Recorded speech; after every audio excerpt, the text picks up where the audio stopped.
이제 친북 좌파에 대한 최근 동향에 해당하겠습니다만, 지금 특징 중에 하나가 6개월 전과 다르고 또 1년 전과 다른 것이 친북 좌파와 또 그렇지 않은 좌파, 한국에서 그런 구분이 없기 때문에 그냥 범좌파라는 제가 표현을 쓰겠습니다.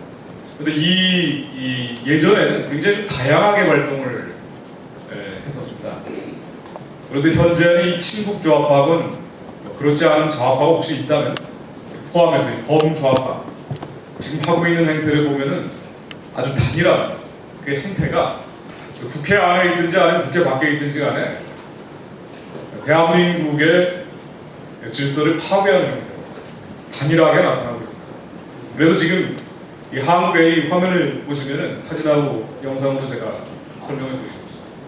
한국의 이 대한민국에서 벌어지고 있는 이 불법과 폭력과 무질서, 이런 게 이제 나뉘어되고 있다고 얘기를 합니다만은, 이 대한민국의 불법 폭력 무질서, 질서를 파괴하고 있는 사람들이 누구냐를 따지면은 좌파입니다.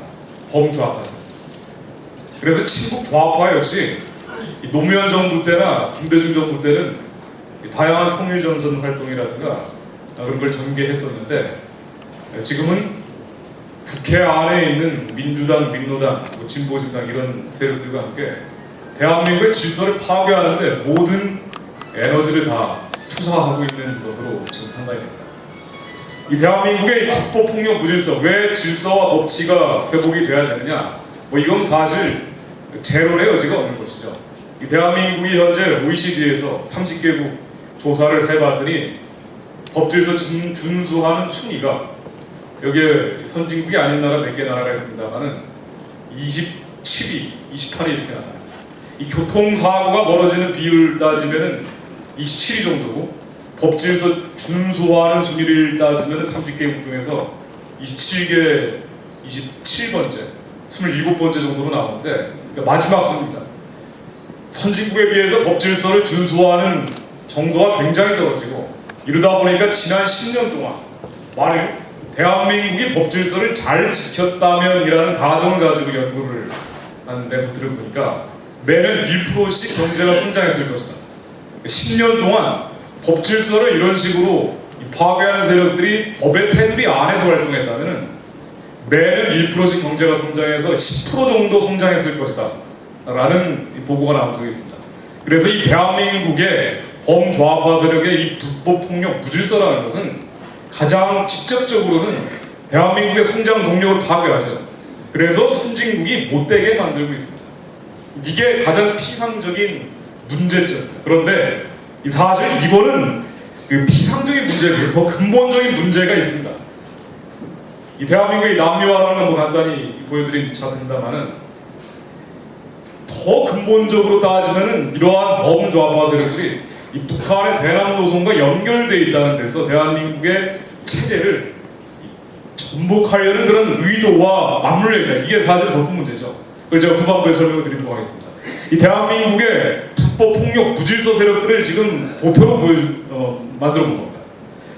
이 민노당, 민노총, 한총련 이런 정당과 세력들이 주도적으로 불법 폭력 무질서를 행사하고 있습니다만은, 이러한 단체들은 모두 한국 진보연대라고, 제가 지난번에도 설명드린 기억이 납니다만은, 지난해 촛불 집회와 올해 촛불 집회, 그러니까 촛불 집회가 이명박 정부가 들어선 다음부터 시작이 됐는데, 본격화됐는데, 이 촛불 집회를 주도하고 있는 한국 진보연대라는 단체, 난 참가단체, 참관단체입니다.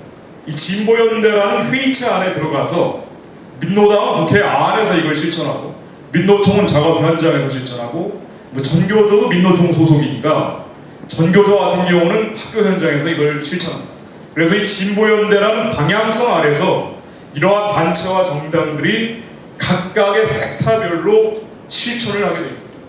그런데 대한민국의 불법 폭력 무질서를 이들 정당과 단체들이 주도를 하는데, 사실은 이 단체 정당들은 이 진보연대 강령에 나오듯이 반자본주의, 자본주의를 반대하는 국가보안법 미군 철수, 연방제 통일, 그러니까 북한의 대남 노선을 그대로 날아가는 주의 주장을 하고 있는데, 이러한 한국 진보연대는 그렇다 치고 어차피 북한의 대남 노선을 그대로 따라가니까 불법 폭력 무질서는 헌법을 부정하기 때문에 당연히 하는 것이라고 보고, 사실은 법질서 안에 있어야 되는 이 민주당이라든가 아니면은 MBC 같은 언론까지도 합세하고 있다. 이게 지금 대한민국의 가장 큰 특징입니다. 이들은 이 북한의 대남 노선에 공명을 하고 있기 때문에 불법 폭력 무질서를 저지르는 건 당연하다 치고, 그래서는 안 되는 제1야당, 과거 집권 여당이죠. 그리고 언론까지 여기 합세하고 있는데 이들은 왜 그러냐? 그럼 민주당의 MBC는 왜 그러냐?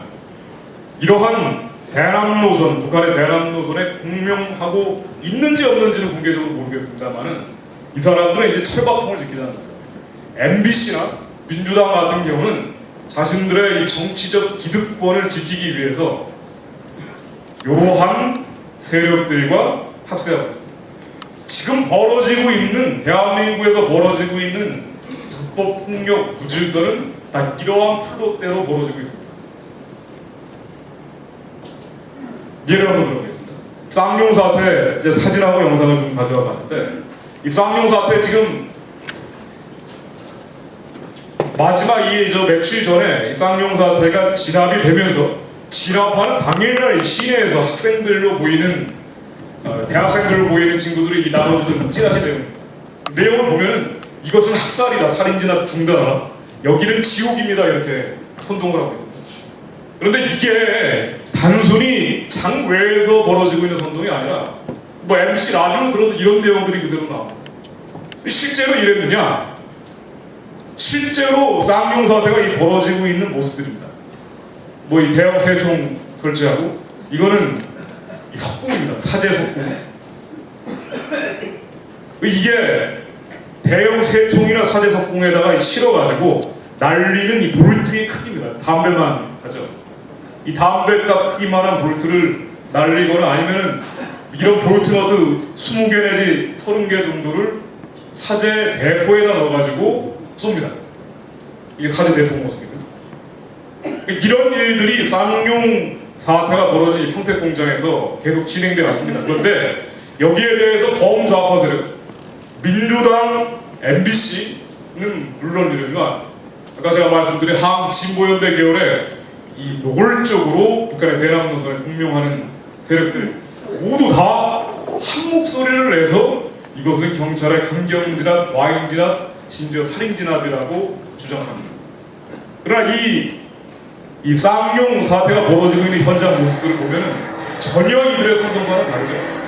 이게 노조원들입니다. 노조원들이 건물을 불법 점거하고 그다음 폭동을 일으키고 있는 장.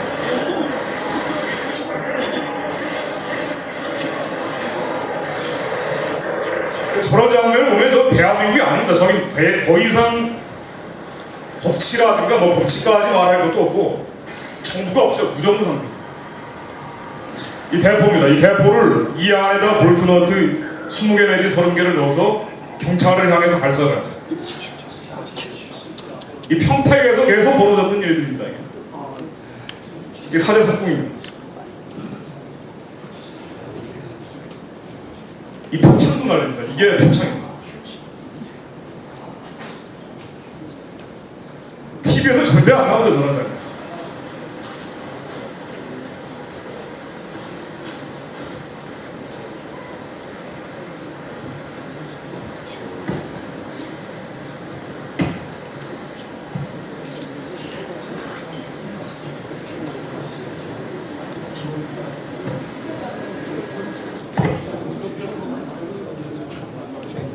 드럼통에다 일화물질이 들어있는 드럼통을 불려서 그 다음에 이제 불을 붙이는 장면.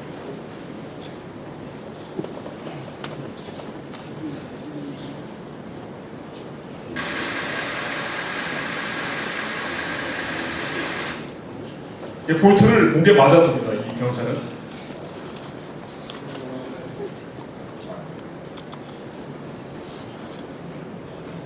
이 가스통에 불을 붙여가지고 경찰한테 풀리는 장면.